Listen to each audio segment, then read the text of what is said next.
Okey, Assalamualaikum warahmatullahi wabarakatuh. Okey, kita sambung lagi untuk siri yang keduanya bagi wahdah khamisah. Itu sambungan yang berkaitan dengan tajuk uh, al-huquq wal wajibatu zawjiyatu wa ma yata'allaqu biha min ahkamin. Okey, yang seterusnya adalah sanian wujubu mutaba'atil mar'ati li zawjiha. Itu wajib isteri tersebut mengikuti suami dia. Ikut suami dia pergi, maksudnya di manakah suami tersebut tinggal, wajib dia ikut. Kemudian wa ta'atuha lahu, dan wajib dia mentaati suami dia. Wa tamkiniha lahu min nafsiha, kemudian dia menyerahkan dirinya kepada suami dia. Kemudian wa muhafazatiha ala baitihi, dan dia memelihara rumah suami dia. Itu dia tak boleh benarkan orang lain yang suami tak suka masuk ke dalam rumah tersebut. Jadi inilah yang perkara kedua. An Abi Hurairah radhiyallahu anhu anin Nabi sallallahu alaihi wasallam qala idza batatil mar'atu hajiratan firasha zawjiha la'anatha al malaikatu hatta tusbih. Maksudnya jikalau seorang wanita itu dia tidur pada waktu malam dalam keadaan dia meninggalkan tempat tidur suami dia, maka niscaya malaikat akan melaknat dia sampailah ke subuh. Laknat ni sumpah doa untuk doa dia jadi jauh daripada mendapat rahmat Allah Subhanahu wa taala. Kemudian yang seterusnya, yang ketiga, nafkah. Wa qala Rasulullah sallallahu alaihi wasallam fi khutbati hajjatil wada' walahunna alaikum rizquhunna wa kiswatuhunna bil ma'ruf. Dan yang seterusnya yang diwajibkan atas suami untuk diberikan kepada isteri adalah nafkah.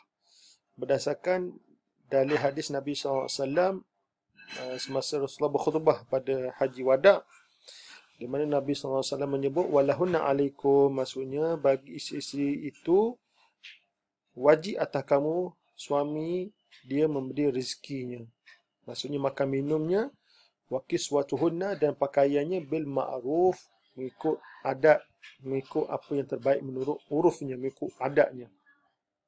Wa nafaqatu tashmalu ta'ama wa syaraba. Nafkah itu merangkumi makanan dan minuman. Wa kiswata wal maskana, dan pakaian dan juga tempat kediaman, wa ghairaha, dan apa-apa yang diperlukan bagi seorang isteri. Kemudian yang seterusnya, keempat, al-qasmu baina zawjati, iaitu giliran antara isteri-isteri idza kana lizawji aksara min zawjatin wahidah, jikalau suami itu mempunyai lebih daripada seorang isteri. Qala Rasulullah sallallahu alaihi wasallam idza kana lirajuli imra'atani, jikalau seorang lelaki tersebut mempunyai dua orang isteri, falam ya'dil bainahuma, dan dia tidak berlaku adil antara mereka berdua, ja'a yaumal qiyamati wa shiqquhu saqitun, maka datanglah dia pada hari kiamat nanti dalam keadaan sebelah bahunya itu dalam keadaan sengit. Jadi Allah awal lagi dah tunjuk sebelum dihisap lagi amalannya, bahawa dah dibangkitkan dalam keadaan hari kiamat nanti dalam keadaan bahunya sudah sengit. Ini menggambarkan bahawa nanti dia akan terulah dihisap nanti. Okey, kemudian seterusnya an-nasabu, itu nasab. Wa yasbutu bizawaji ba'da dukhuli nasabul auladi ila abihim. Yang seterusnya, yang hak yang diperolehi kepada seorang isteri tersebutlah nasab. Okey, dan disabitkan dan dengan perkahwinan itu boleh disabitkan selepas berlakunya persetubuhan nasab anak-anak itu kepada bapa mereka. Kan? Jadi tidaklah dibingkan kepada ibu, tapi dibingkan kepada bapa. Kan? Walaupun yang melahirkan itu adalah ibu, tetapi dalam perkahwinan ini apabila cukup syarat, maka dinasabkan anak itu kepada bapanya. Walaupun yang melahirkan ataupun yang mengandungkan, melahirkan anak itu adalah ibu, tetapi hak dia adalah diberikan. Maksudnya hak nasab itu diberikan kepada bapa. Idza ja'at bihim az-zawjatu dhimna muddatil haml ma'rufati wa aqalluha 6 ashhurin. Jikalau isteri tersebut dia mengandungkan anak itu dalam satu tempoh perkahwinan yang ma'ruf. Biasanya orang mengandung ni 9 bulan lah, 9 bulan 10 hari. Tapi sekurang-kurangnya dari segi fiqh sudah boleh diberikan nasab adalah sekurang-kurangnya 6 ashhurin, 6 bulan mengandung. Maksudnya 6 bulan kahwin, lepas tu beranak 6 bulan, maka boleh disabitkan nasab. Walaupun dia kahwin, lepas tu dia beranak lepas 6 bulan, lepas pada tu, selepas berlaku dukhul, maka boleh disabitkan nasab itu kepada bapa. Waqsaruha arba'u sinin. Dan paling lama tempoh mengandung menurut mazhab Syafi'i adalah 4 tahun. Okey, fawaladu kulli zaujatin fi zawajin sahihin yunsabu ila zaujiha. Dan tiap-tiap daripada anak dan anak daripada tiap-tiap isteri dalam perkahwinan yang sah, yang cukup rukun dan cukup syarat, dinasabkan kepada suaminya. Qala Rasulullah sallallahu alaihi wasallam, al-waladu lil firashi walil ahiri al-hajaru. Anak itu adalah dimiliki adalah tuan punya pelamin. Tuan punya pelamin. Tuan punya pelamin itu adalah suami. Pelamin itu adalah wanita. Jadi anak itu dinasabkan kepada tuan punya pelamin. Itu tuan punya kepada isteri. Jadi selama mana perempuan tersebut dia berkahwin dan dia ada suami, kemudian anak itu dilahirkan dalam masa perkahwinan, maka anak itu dinasabkan kepada suami. Itu tuan punya pelamin. Tuan punya pelamin adalah suami. Pelamin itu adalah isteri. Walil ahiri al-hajaru. Dan bagi penzina itu adalah batu ataupun kosong. Maksudnya orang berzina ni dia tidak dapat nasab anak tersebut kepadanya. Kemudian yang seterusnya yang keenam, at-tawarus baina zawjaini bi syurutihi ma'rufah fi babil irsi. Maksudnya pewarisan antara pasangan suami isteri dengan syarat-syaratnya yang diketahui dalam bab pusaka. Ini adalah 6 perkara lah. 6 perkara yang dikira sebagai hak-hak dan kewajipan yang diperolehi dalam perkahwinan. Okey, seterusnya kita pergi kepada isu seterusnya, hal yajibu ala zaujati khidmatu zaujiha. Adakah wajib atas suami atau isteri berkhidmat kepada suami dia? Qala Syirazi wala yajibu 'alaiha khidmatuhu fi khubzi wa tuhni wal tabkhi wal ghusli wa ghayriha min al khidami li anna al ma'quda 'alaihi min jihatiha wal istimta'u fala yalzamuha ma siwahu.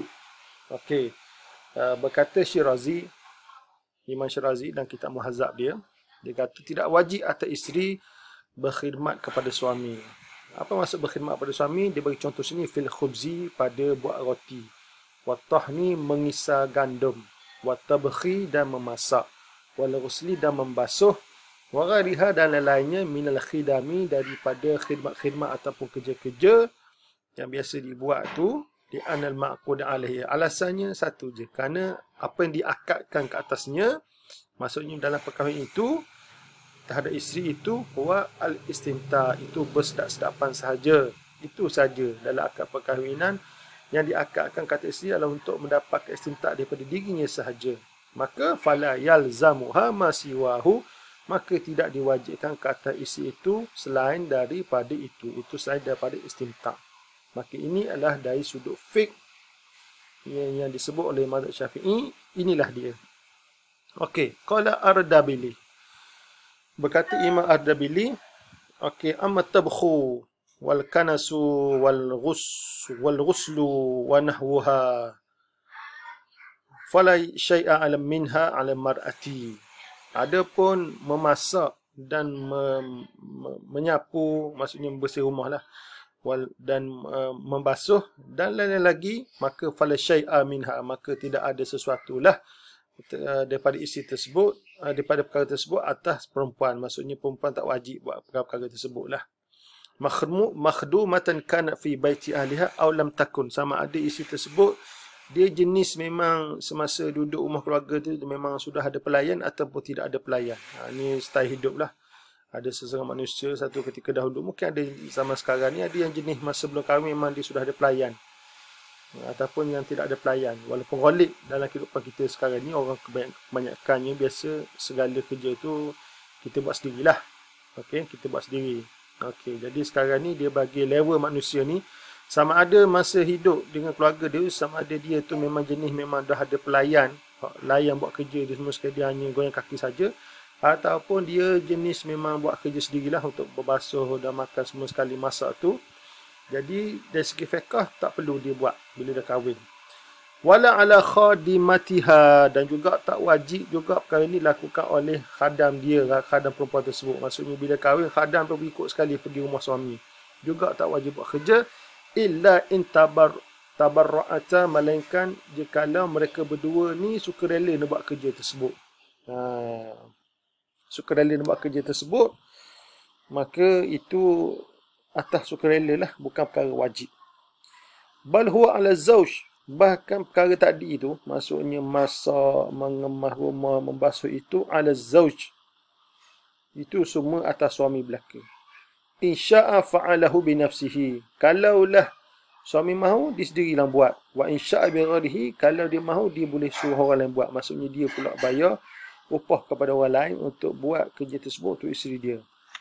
Wallati takhdamu nafsaha fi adah la yajibu ikhdamuha.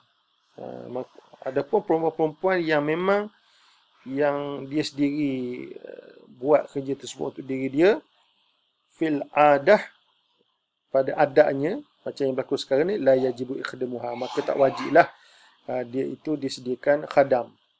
Maksudnya kalau dah biasa, dah dulu buat dah sendiri kerja tersebut, maka tak perlulah dia disediakan khadam. Maksudnya teruskanlah bila kahwin, teruslah buat kerja sendiri untuk memasak, makan dan semua dengannya. Lakin idha tajat ila khidmati, namun dia kalau sekiranya isteri tersebut berhajat kepada bantuan khadam, li zamanatin, kerana dah terlalu tua, atau maradin, ataupun sakit, lazimahu ikhdamuha, maka wajib atas suami menyediakan khadam ataupun bantu untuk lain isteri tersebut. Wa tamriduha, dan juga merawati isteri tersebut, biwahidatin, dengan seorang pelayan perempuan. Faksar, ataupun lebih, bihasabil hajah, berdasarkan hajat ataupun keperluan isteri tersebut. Huratan kanan atau amatan, sama ada isteri tersebut isteri merdeka ataupun isteri hamba. Ni zaman dululah hamba ni. Wa yushtaratu an yakuna khadimu imra'atan aw sabiyan aw mahraman laha, disyaratkan khadam itu hendak seorang perempuan ataupun kanak-kanak yang masih belum balik ataupun mahram bagi wanita itu. Wala yushtaratu an yumallikaha amatan, dan tidak disyaratkan suami tersebut beri milik kepada isterinya itu hamba, maksudnya beli hamba, untuk beli hamba kemudian beri kepada isteri pula. Ini cerita zaman dululah. Walau qalat, kalau isteri berkata, ana akhdibun nafsi wa atlubul ujrah atau nafaqata khadimah fala yalzamuhu ijabah. Kalau isteri berkata, aku boleh layan diri aku, tapi aku nak minta upah ataupun aku nak belanja khadam. Belanja khadam untuk aku bayar untuk orang ataupun belanja ataupun aku upah pembantu untuk bantu kehidupan aku lah. Fala yalzamuhu ijabah, maka suami tak wajib memenuhi tuntutan isteri tersebut. Wala qala ana akhdimuha, tapi kalau isteri berkata aku akhdimuha, kalau suami berkata ana akhdumuha litasqutu anni mu'natu khadimah fala lam yalzamha ijabah. Dia kata kalau aku akan layan isteri aku itu untuk menggugurkan daripada aku belanja khadam, maka isteri tidak wajib memenuhi permintaan suami tersebut.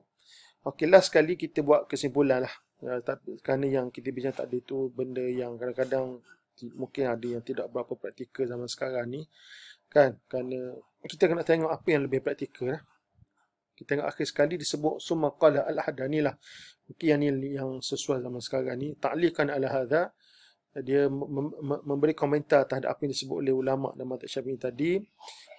Hadani seorang ulama Syafi'iyah yang mutakhirin, dia kata hadha ma qalahu fuqaha, inilah apa yang disebut oleh al-fiqh. Wal ahaditsu sharihatun fi anna khidmatan lizawji lazimatu bil ma'ruf. Dia kata sedangkan apa yang disebut tadi lah apa yang disebut oleh ahli fiqh, dia kata. Tapi kalau lihat kepada hadis, hadis menyebut secara jelas bahawa layanan isteri kepada suami tersebut wajib mengikut apa yang ma'ruf, mengikut adat yang setempat. Dia wajib mengikut apa yang biasa dibuat oleh adat lah. Dia bagi contoh Fahadi Fatimah tu. Dia beri contohnya Fatimah, anak kepada Rasulullah SAW. Dia sendiri mengisah gandum, dah layan suami dia. Asma binti Abu Bakar juga, dia layan, dia jaga kuda suami dia Zubair. Inilah yang terdapat dalam hadis sahih, dan inilah yang diamalkan oleh golongan salaf dan golongan khalaf. Nampaknya itulah yang dibuat rumusan oleh ulama Syafi'iyah mutaakhirin sendiri. Nampaknya yang lebih praktikalnya sesuainya apa yang disebut oleh Al-Ahdani. Wallahu alam. Kita sambung pada siri yang berikutnya. Assalamualaikum warahmatullahi wabarakatuh.